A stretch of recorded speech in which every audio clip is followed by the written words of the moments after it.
célébration de l'œuvre du Seigneur Jésus. Une fois par mois, on essaie de vraiment s'arrêter et de se concentrer sur ce qu'il a accompli pour nous. Le Sauveur du monde qui a payé le prix ultime sur la croix du Calvaire, c'est le témoignage du Nouveau Testament qui a ouvert à l'homme la voie du salut par son sacrifice parfait. Et dans un instant, on va pratiquer une ordonnance que Dieu a donnée à son Église, c'est-à-dire le repas du Seigneur, ce mémorial pour se rappeler le sacrifice du Seigneur Jésus, pour l'honorer et pour le glorifier. Et pour ce faire, j'aimerais qu'on examine un passage des Écritures qui décrit pour nous les choix du Seigneur Jésus, qui l'ont mené à la croix du Calvaire. Ces décisions-là remarquables qui ont permis au Fils de Dieu de devenir le sauveur de l'homme, de pouvoir offrir à l'être humain un cadeau extraordinaire. Moi, c'est à l'âge de 21 ans que quelqu'un m'a parlé de ce cadeau extraordinaire qui a coûté tellement cher au Seigneur Jésus, mais un cadeau qu'on peut recevoir dans notre vie, le cadeau gratuit de la vie éternelle.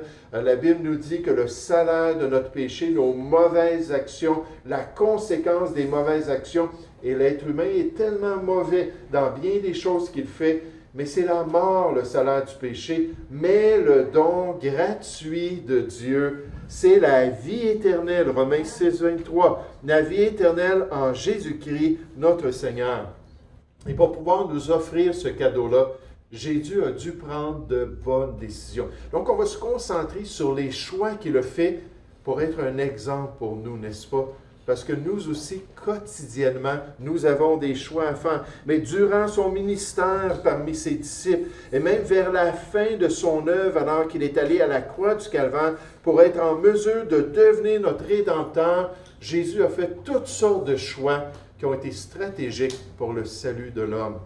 On veut vraiment le louer ce matin pour ces belles décisions-là qu'il a prises pour nous. Donc, je vous invite à tourner dans l'Épître aux Hébreux, au chapitre 5. L'Épître aux Hébreux, au chapitre 5, pour pouvoir considérer ces choix merveilleux du Seigneur Jésus. Hébreux, chapitre 5, à partir du verset 7. Et quel exemple il est pour nous. Hébreux, chapitre 5, à partir du verset 7. On nous dit, c'est lui, en parlant de Jésus.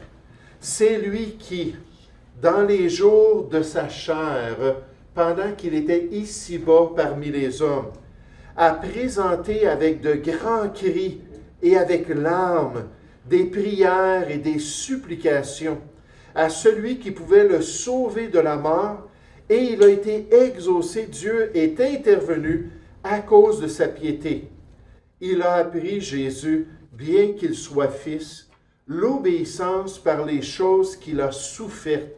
Après avoir été élevé à la perfection, il est devenu pour tous ceux qui lui obéissent l'auteur d'un salut éternel. Dieu l'ayant déclaré souverain sacrificateur au grand prêtre selon l'ordre de Melchizedek. Donc, un petit passage dans un grand épître qui fait ce contraste-là entre l'œuvre du Seigneur Jésus et l'ancienne alliance des Juifs. J'aimerais vous faire remarquer, premièrement, que les décisions qui ont été prises par le Seigneur Jésus ont été des décisions douloureuses. Des décisions douloureuses ou des décisions qui ont amené de la douleur dans l'expérience du Seigneur Jésus. Jésus a dû souffrir à cause des décisions qu'il a prises pour accomplir notre salut, des décisions volontaires, des décisions de tout cœur.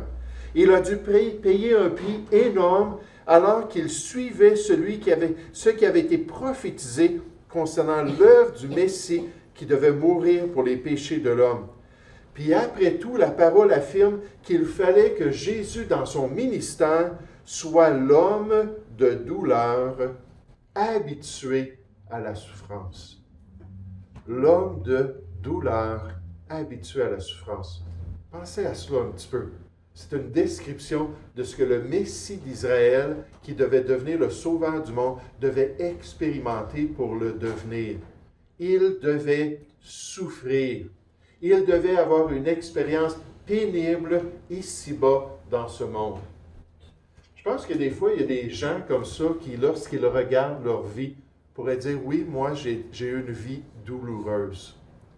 J'ai eu une vie où j'étais habitué à la souffrance. Je pense juste à ma sœur Jeannick, à l'âge de 26 ans, 26 ans, je pense, lorsqu'elle est tombée enceinte, elle avait une maladie dormante à l'intérieur d'elle qui s'appelle l'arthrite rhumatoïde. Puis cette maladie-là ne s'était jamais manifestée. C'était une femme qui était en bonne santé, qui faisait des choses dans la vie. Elle fonçait là, dans la carrière qu'elle avait en tant que réceptionniste d'avocat, puis dans tous ses passe-temps. Elle était vraiment très, très zélée. Puis là, elle a eu cet enfant-là, puis dès qu'elle a accouché, elle a commencé à ressentir des douleurs à ses articulations. Puis l'arthrite rhumatoïde, c'est une maladie qui vient dans des pulsions, une maladie qui vient dans des crises. Puis en l'espace de quelques temps, elle a commencé à voir ses membres se tordre, puis devenir toute abîmée. Puis là, son copain l'a laissé avec son nouvel enfant, puis il est parti. Puis là, elle a dû élever cet enfant-là dans la souffrance. Puis moi, je pourrais regarder sa vie et dire que oui, Jannick, c'est une femme qui était habituée à la douleur, habituée à la souffrance. Un jour, alors qu'elle était en train de prendre son bain, elle a remarqué qu'il y avait de la fumée qui rentrait. Elle habitait en campagne, vraiment loin de tout le monde, près d'un lac. Puis une petite maison qui était un ancien chalet qu'elle avait converti. Puis elle a vu de la fumée sortir. Puis là, elle s'est levée, puis elle a ouvert la porte, puis la maison était en feu. Toute la maison, des flammes, puis on nous dit que ça monte rapidement à 900 degrés lorsqu'une pièce comme ça est toute en feu. Puis là, elle s'est précipitée pour sortir. La porte était juste là pour sortir dehors, mais avec ses mains qui étaient toutes tordues, elle n'était pas capable de tourner la poignée. Puis là, elle a commencé à brûler. Littéralement, la radiation a commencé à brûler son corps. Puis finalement, elle a réussi à sortir, mais ça a été juste assez quelques secondes pour qu'elle devienne une grande brûlée. Un corps brisé par la maladie et par cette tragédie-là. Puis des fois, peut-être dans notre vie, on dit, oui, moi, j'ai beaucoup souffert. Moi, j'ai beaucoup expérimenté la douleur. Je suis habitué d'avoir des maux de tête. Je suis habitué d'avoir des crampes. Je suis habitué de souffrir dans mon corps. Mais j'aimerais vous dire que vous n'êtes pas le seul. Le Seigneur Jésus, lui, c'était la caractéristique. C'était ça qui paraissait dans sa vie. Un jour, alors qu'il était avec ses disciples et qu'il leur disait, écoutez, je vais être arrêté très bientôt, là, dans les prochaines heures. On va me traiter comme un criminel, puis on va me maltraiter, puis on va me crucifier. Les Romains étaient notoires pour cette méthode d'exécution terrible, alors que la personne était crucifiée, puis qu'elle mourait, juste respirer, puis forcer là, sur les clous pour pouvoir prendre une bouffée d'air, puis c'était atroce. Et là, il leur disait ça, puis alors qu'il leur parlait, il leur dit, mon âme est triste jusqu'à la mort. Il dit, je regarde mon état intérieur, puis il dit, j'ai besoin de vous, j'ai besoin que vous m'accompagniez, parce que c'est encore une autre chose que je suis en train d'expérimenter, en train de vivre. On nous dit, étant en agonie dans cet état-là, dans le jardin de Gethsémane, avant la croix du Calvaire, étant en agonie, il priait plus instamment. Et même son corps a eu une réaction. Sa sueur devint comme des grumeaux de sang qui tombaient à terre, alors qu'il expérimentait une douleur atroce en face d'une coupe amère que son père avait préparée pour lui.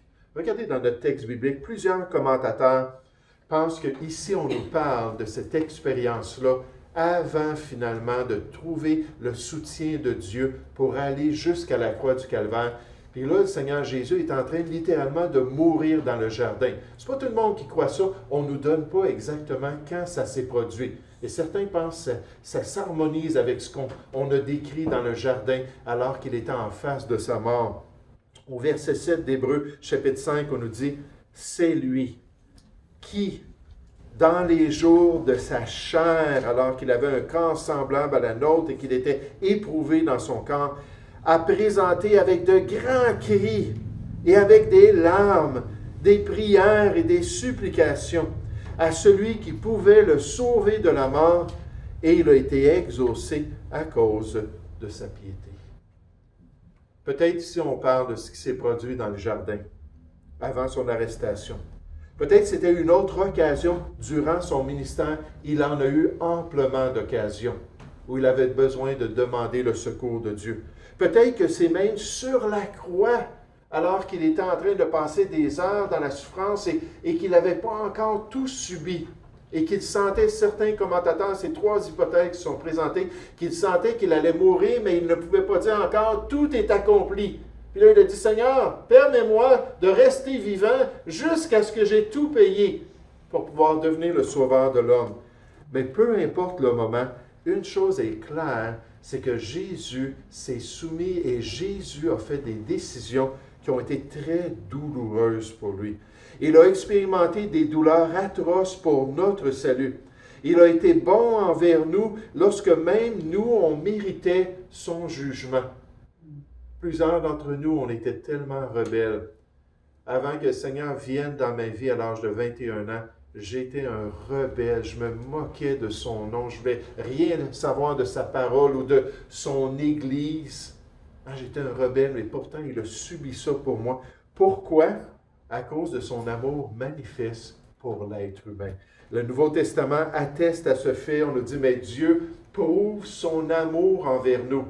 En ce que lorsque nous étions encore des pécheurs, avant d'être réconciliés, avant de devenir des disciples, avant de marcher dans ses voies, alors qu'on s'en allait sur la voie large qui mène à la perdition, malgré tout cela, Christ est mort pour nous, sur la croix en face de ses bourreaux qui l'entouraient et de ceux qui se moquaient de lui. Il a dit, Père, pardonne-leur à cause de ce que je subis, à cause de ma croix, pardonne-leur, car ils ne savent ce qu'ils font. Et on peut juste dire ce matin, merci Seigneur Jésus pour tes souffrances. Merci que tu as été prêt à avoir un corps qui est brisé nécessairement. On va voir le symbolisme de cela tout à l'heure avec ce pain qu'on va manger et ce sang qui a été versé pour notre pardon. Merci que tu nous as aimés, même lorsqu'on était encore des pécheurs, tes ennemis, qui s'élevait contre la volonté de Dieu. En parlant d'amour, ça me rappelait une histoire. Il y avait un policier qui s'en allait dans son autopatrouille puis qui a entendu qu'un témoin, il a entendu ça sur sa radio, qu'un témoin a vu une voiture plonger dans les eaux glacées, pas loin d'où il était. Donc, il est arrivé là, puis là, il a vu effectivement la voiture en train de rentrer dans l'eau. Puis tout de suite, il a enlevé sa ceinture, son pistolet, tout ça, puis il est sauté dans l'eau. Il a commencé à nager, puis là, il s'est en allé dans le fond de l'eau. Puis là, il a vu le véhicule, puis il a vu la femme qui le regardait, puis qu'elle était vraiment là, abasourdie, là, elle était prise. Puis là, il a essayé d'ouvrir la porte, puis il y avait trop de pression, la porte n'ouvrait pas. Il est allé l'autre bord, il a remonté à la surface, prendre un peu d'air, il est redescendu. Là, il a pris son bâton, puis il a commencé à frapper dans les fenêtres. Puis finalement, juste dans la fenêtre du conducteur, en frappant, la fenêtre, elle a éclaté. Puis là, l'eau rentrait encore plus. Puis là, il a pris la dame, il l'a aidé à enlever sa ceinture. Puis là, il a remonté, mais en sortant avec la dame, il s'est coupé sur la vitre. Puis là, il a monté ensuite jusqu'à l'eau, jusqu'à la surface. Il a sorti de l'eau, les ambulances sont arrivées. Et finalement, ils ont découvert que dans cette coupure-là, il y a une bactérie qu'il y avait dans le lac qui est rentrée dans son système cardiovasculaire, qui a commencé à se promener dans son corps. Et quelques mois après, il est décédé. Et lorsqu'ils ont parlé avec cette dame-là, puis ils ont demandé c'était quoi qu'elle concluait avec cette expérience-là, cet homme-là qui est venu pour l'aider, tout ça, elle a dit, moi, je peux juste dire un mot. Elle dit, c'est le mot amour. Parce qu'une personne qui a perdu sa vie pour que moi, je puisse vivre. Elle dit, ça, c'est extraordinaire, n'est-ce pas? C'est le courage de ce policier-là, puis le fait qu'il était prêt à sauter dans les eaux, puis sans savoir nécessairement les conséquences. Mais Jésus a payé le prix dans ses souffrances. Il a été prêt à accomplir le sacrifice du calvaire.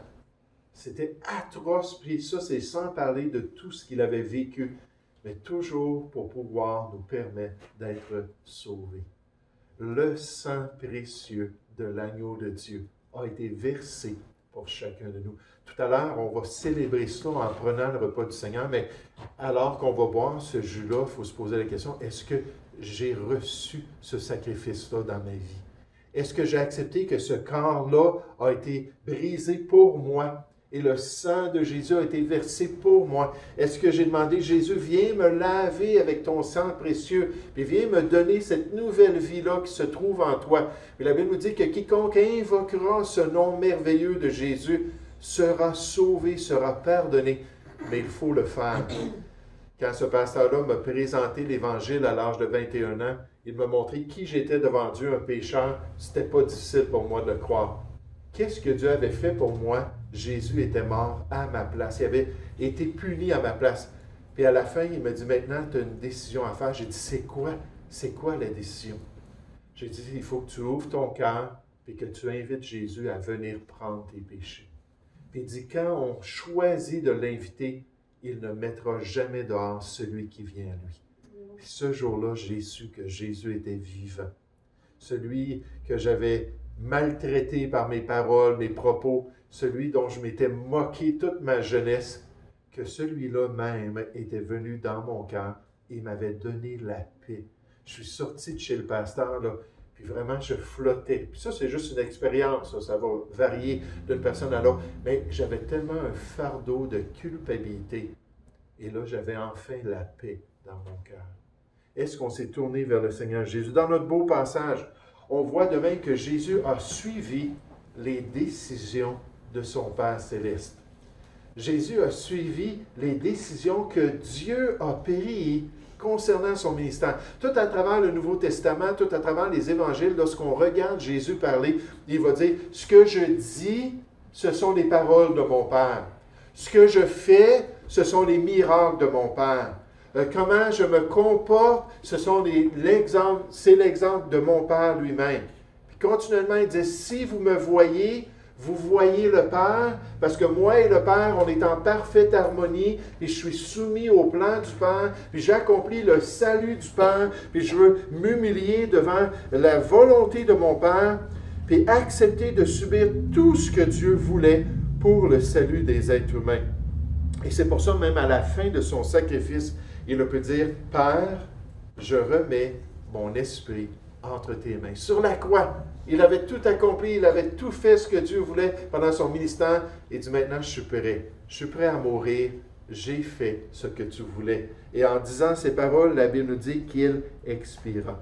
C'est ce genre d'humilité profonde, ce genre de soumission entière au plan de son Père céleste qui lui a permis d'accomplir ce salut éternel. Regardez dans notre texte biblique, dans Hébreux chapitre 5. Hébreux chapitre 5, on nous dit au verset 8, « Il a appris, en parlant de Jésus, c'est lui le Sauveur, c'est lui la bonne nouvelle du Nouveau Testament. Il a appris, bien qu'il soit fils, celui qui était dans une relation parfaite avec le Père, celui qui avait une intimité extraordinaire avec Dieu. Il a appris, bien qu'il soit fils, il a appris quoi? L'obéissance par les choses qu'il a souffert. Parce que son père a dit, j'ai une coupe amère pour toi. J'ai quelque chose à te faire boire qui va être très difficile pour toi. Puis il dit, oui, je suis prêt à me soumettre. Avec ce genre d'attitude, avec cette soumission qui caractérise tout son ministère dans ce monde et auprès de ses disciples, le Seigneur Jésus a pu décrire pourquoi il était venu sur la terre.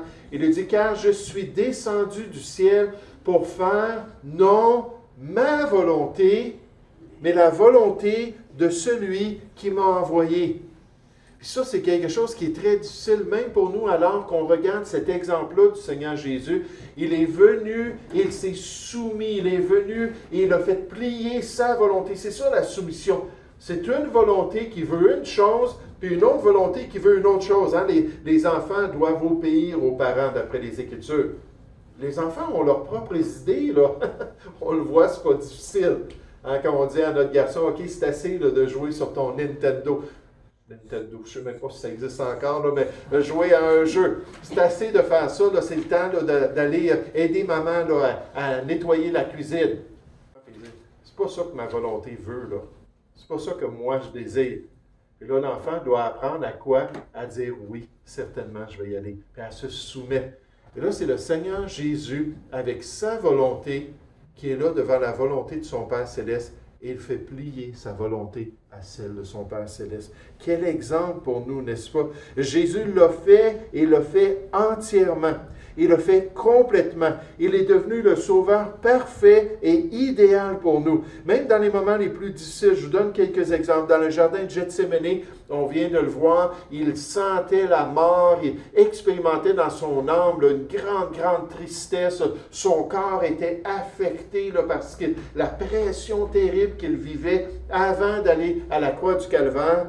Puis devant son Père céleste, il a dit, « Mon Père, s'il est possible, que cette coupe s'éloigne de moi. S'il y a un autre moyen, s'il y a une autre manière que les gens pourraient être sauvés, si c'est possible, qu'elle s'éloigne de moi. Toutefois, non pas ce que je veux. » Hey, ça, c'est spécial. D'être prêt à dire, c'est pas ma volonté qui est importante. C'est pas ce que moi je désire. Non pas ce que je veux, mais ce que tu veux.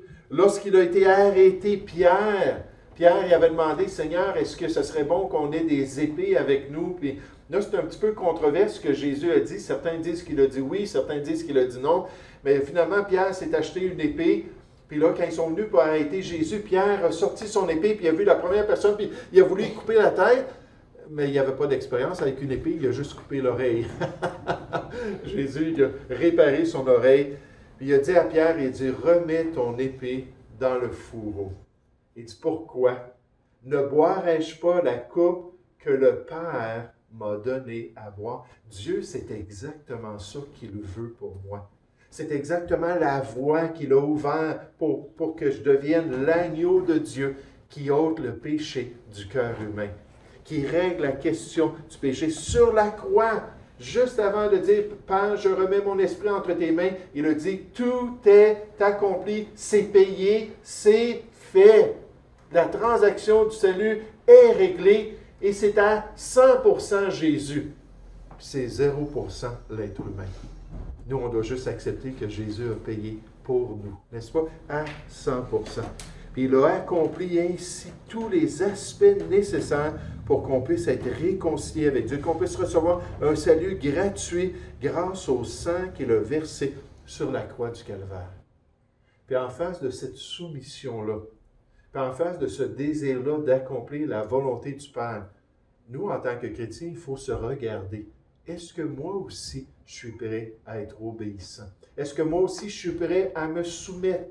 Des fois, Dieu dit une chose, puis moi, je veux quelque chose. Donc, dites pas, c'est juste les enfants. Nous aussi, on a des désirs, n'est-ce pas, les adultes? Nous aussi, on a une volonté.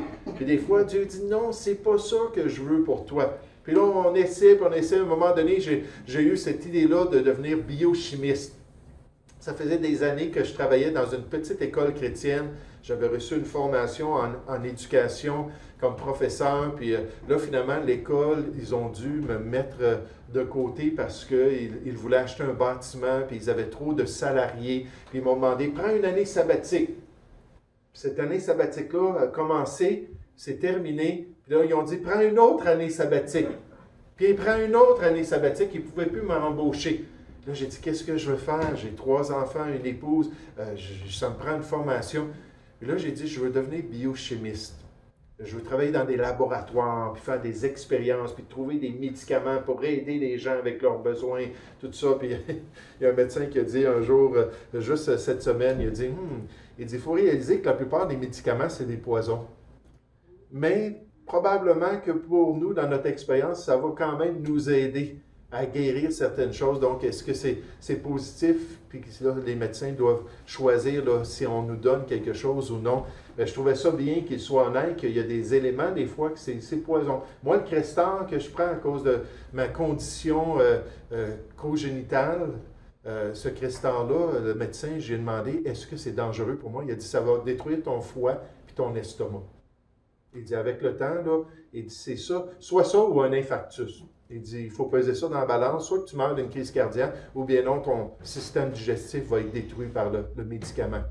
Fait que là, à un moment donné, il faut faire des choix, qu'est-ce qui est la meilleure chose pour nous. Mais pourquoi est-ce que j'ai dit ça? Oui, c'est ça, biochimiste. Hein? Je voulais découvrir, là, je voulais découvrir les réponses à tous les besoins de l'homme, puis j'ai essayé, puis j'ai essayé. Des mois d'agonie. Mon épouse disait, Jean, c'est pas ça que Dieu veut. Jean, arrête de forcer la porte. Hein? On veut que Dieu ouvre la porte, mais on est là, puis on donne des coups de pied dans la porte. On fonce dans la porte. Puis à un moment donné, j'ai dit, OK, Seigneur, c'est assez. Je ne serai pas biochimiste. Qu'est-ce que tu veux de ma vie? Il dit, je veux que tu sois pasteur. Ah! Puis là, j'ai dit, oui. Là, j'étais tout surpris.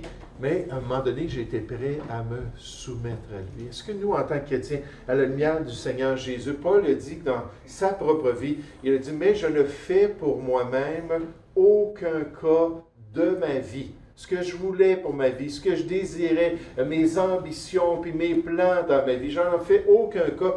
Comme si ma vie était précieuse, et dit Paul, il a accepté d'être un missionnaire. Il a accepté d'aller prêcher l'Évangile. Puis c'était ça le plan de son Père céleste.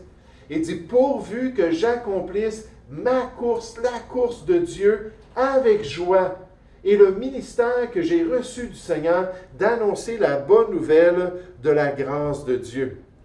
Puis en tant que chrétien, il faut suivre l'exemple de Christ. En tant que chrétien, il faut être prêt même peut-être à subir des choses, à souffrir des choses dans les voies du Seigneur, à avoir peut-être une coupe amère aussi dans notre vie.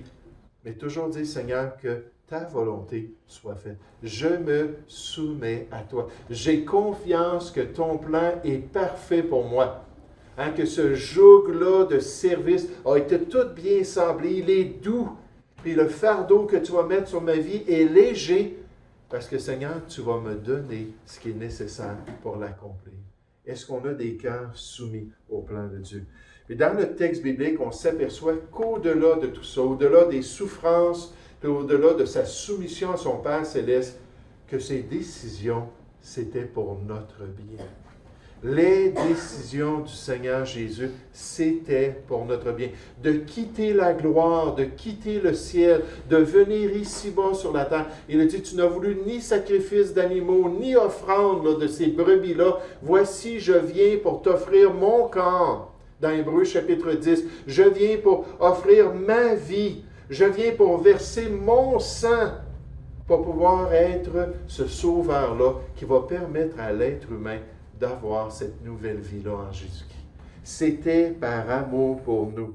C'était pour notre pardon, pour nous permettre d'avoir la paix avec Dieu, pour nous permettre d'expérimenter ce que l'Évangile présente comme étant la meilleure expérience de l'être humain. La Bible nous dit, nous avons la paix avec Dieu par notre Seigneur Jésus-Christ.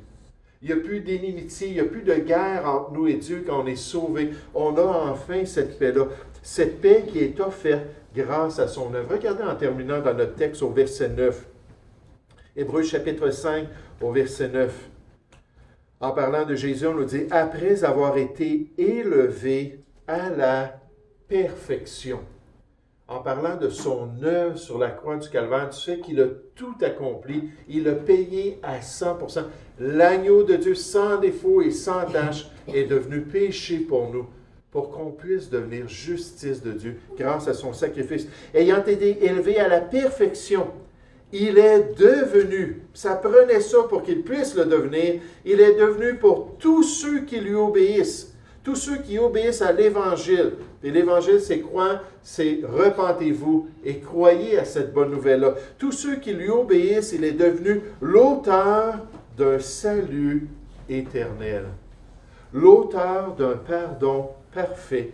Dieu l'ayant déclaré souverain sacrificateur selon l'ordre de Melchizedek. Et la caractéristique de Melchizedek, c'était sans fin. C'était éternel. Le sacrifice qu'il offrait. Donc Jésus a offert ce sacrifice parfait. Puis il est devenu notre exemple, n'est-ce pas? Il est devenu le modèle à suivre pour l'enfant de Dieu. Il nous présente l'attitude à développer dans notre marche avec notre Père céleste. Alors qu'on célèbre ce matin l'œuvre du Seigneur Jésus, on doit se rappeler de la douleur qu'il a subie. Les souffrances atroces, son supplice sur la croix du Calvaire. On doit aussi se rappeler qu'il était soumis au plan du Père. Ça, c'est un exemple pour nous maintenant que nous avons le Père céleste dans notre vie. Quand le Seigneur nous dirige, quand le Seigneur nous montre des choses, d'apprendre à se soumettre. J'aimerais vous dire, j'ai connu des chrétiens avec des personnalités fortes, des personnes, je nommerai pas de nom, mais peut-être certains d'entre vous les connaissent, qui ont eu des temps difficiles dans leur vie, qui ont dû beaucoup combattre pour survivre à travers toutes les injustices de la vie. Puis à cause de ça, ça a développé une personnalité très forte. Puis là, ils acceptent le Seigneur. Puis là, ils s'aperçoivent qu'ils doivent marcher avec Dieu puis accomplir le plan de Dieu. J'aimerais vous dire, c'est pas facile pour eux. Une dame comme ça que mon épouse et moi, on suivait, puis on essayait d'encourager, on voyait tellement qu'elle était forte, puis on comprenait son arrière-plan. On lui a dit, ah, toi, ça va être difficile d'être moulé à l'image de Jésus-Christ. Parce que tu va vraiment falloir que là, tu arrêtes de te confier en toi. Tu arrêtes de te battre pour tes droits. Puis que devant Dieu, tu dis, Seigneur, maintenant, que veux-tu que je fasse? Et ça n'a pas été long dans sa vie que ça s'est manifesté. Qu'elle a fait de mauvais choix, malheureusement, puis qu'elle a eu toutes sortes de conséquences. Pourquoi? Parce qu'il faut apprendre à se soumettre. Il faut apprendre à croire dans le Seigneur. Et nécessairement, on apprécie qu'il est mort pour nous, pour notre salut, pour nous permettre d'être en paix avec Dieu. Alors qu'on va prendre le repas du Seigneur, la question pour nous ce matin, moi je ne fais pas la police lorsqu'on prend le repas du Seigneur. Je n'irai pas voir les gens et dire non, non, non, tu n'as pas le droit de prendre le repas du Seigneur. Mais la question pour nous, c'est est-ce qu'on a mis notre confiance dans l'œuvre du Seigneur Jésus? Dans toute cette œuvre-là qui nous présente la nouvelle alliance du Seigneur Jésus, on ne peut pas prendre ces éléments-là si nous-mêmes, dans notre propre vie, on n'a pas mis notre confiance. Il faut être sauvé pour prendre le repas du Seigneur. Puis en tant que chrétien, est-ce qu'on a une bonne conscience devant Dieu? Dans 1 Corinthiens chapitre 11, à la lumière de ce qui se passait à Corinthe, on a dit qu'il fallait s'éprouver soi-même, se juger nous-mêmes pour être certain de le prendre avec une bonne conscience. La perfection, on ne prendrait pas le repas du Seigneur si ça prendrait la perfection. Mais juste de dire, Seigneur, oui, lave-moi. Seigneur, je me soumets à toi. S'il y a quelqu'un dans l'assemblée qu'on doit aller voir, on va voir la personne, puis on va régler les choses. Mais juste s'assurer d'avoir une bonne conscience. Puis j'aimerais qu'on prenne un instant, puis qu'on puisse laisser l'Esprit de Dieu nous montrer. Est-ce que peut-être ce matin, il y a des paroles qu'on a dit à notre mari?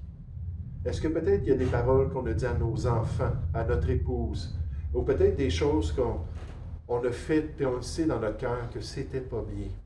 Puis qu'on peut juste dire au Seigneur, oui, viens, lave ces choses, Seigneur, pour que je puisse être en paix avec toi. On va juste prendre un instant.